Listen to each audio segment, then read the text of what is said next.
Once upon a time, in a land far, far away, there lived a young girl named Rapunzel. She was known throughout the kingdom for her long golden hair, which flowed like a waterfall down the tall tower she lived in. Rapunzel's story began many years ago when she was just a baby. Her parents, the king and queen, were so happy when she was born. But when she was still a baby, the witch appeared, took the child away, and named her Rapunzel after the plant her mother enjoyed eating. The witch raised Rapunzel in a tall tower deep in the forest. The tower had no door or stairs, only a single window at the top. When the witch wanted to visit her, she would stand at the bottom of the tower and call out, "Rapunzel, Rapunzel, let down your hair." Rapunzel would get her long golden hair and let it fall from the window, and the witch would climb up. Rapunzel grew into a beautiful young woman, but she was isolated from the world and had never seen another human besides the witch. She spent her days reading, painting, and singing songs that echoed through the forest. Her only company was the forest animals who visited her, and she named them all. There was Whiskers the rabbit, Feather the bluebird, and Fluffy the squirrel. She loved them all. Now, as the story goes, there was a brave and kind-hearted prince who lived in a neighboring kingdom. He had heard rumors of the beautiful girl with the long golden hair locked away in a tower. One day, as he was riding through the forest on his white horse, he heard a sweet voice singing in the distance. The song was so beautiful that it drew him closer and closer to the tower. He followed the sound of the singing until he found himself standing beneath Rapunzel's window.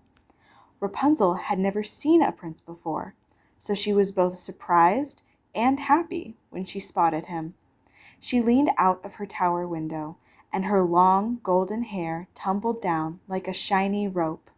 The prince couldn't take his eyes off her. She was so beautiful, and her voice sounded like music. "Who are you?" he called up to her. Rapunzel was just as amazed by the prince. He had a kind face and a warm smile. "I'm Rapunzel," she said. "I've been trapped in this tower for as long as I can remember. Who are you, and why did you come here?" The prince introduced himself and explained that he had been searching for the girl with the long golden hair. Rapunzel's heart raced with excitement. She had never talked to anyone besides the birds and animals near her tower, and meeting the prince made her feel both thrilled and nervous. As they talked, Rapunzel and the prince became good friends. They laughed, shared stories, and realized they had a lot in common. The prince loved listening to Rapunzel sing. Her voice was so beautiful that it felt like magic.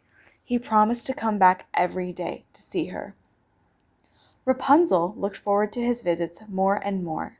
Talking to him was the best part of her day. As for the prince, he was falling in love with Rapunzel. He knew in his heart that he wanted to be with her forever. They made a plan to escape. The prince would bring Rapunzel a piece of silk every time he visited, and she would weave a ladder to climb down. But one day, Rapunzel accidentally let slip to the witch about her prince. She said, "Why are you so much heavier to pull up than the prince?" The witch was furious. She cut off Rapunzel's long hair and sent her far away to a lonely place. That same evening, when the prince arrived at the tower, the witch dangled Rapunzel's cut hair down. When he climbed up, he was shocked to find the witch instead of Rapunzel. Frightened, the prince lost his balance and fell from the tower, landing in a patch of thorns. The sharp thorns scratched his eyes, making him blind. Heartbroken and unable to see, he wandered through the forest for years, searching for Rapunzel, but never finding her. One day, as he wandered, he heard a familiar voice singing. It was Rapunzel. She was living alone in the wild, trying to survive. Overjoyed, the prince followed her voice and found her. Rapunzel knew him right away and cried tears of joy. As her tears fell onto his eyes, a miracle happened. His sight was restored. The prince and Rapunzel returned to his kingdom, where they lived happily ever after, far away from the wicked witch who had once held her captive. The kingdoms celebrated their union, and the love between Rapunzel and the prince was celebrated for generations to come. And there, my dear child, is the end of the story of Rapunzel. Now it's time to close your eyes and drift off to dreamland, where your own adventures await. Good night, and may your dreams be as magical as this tale. The end. Good night, children.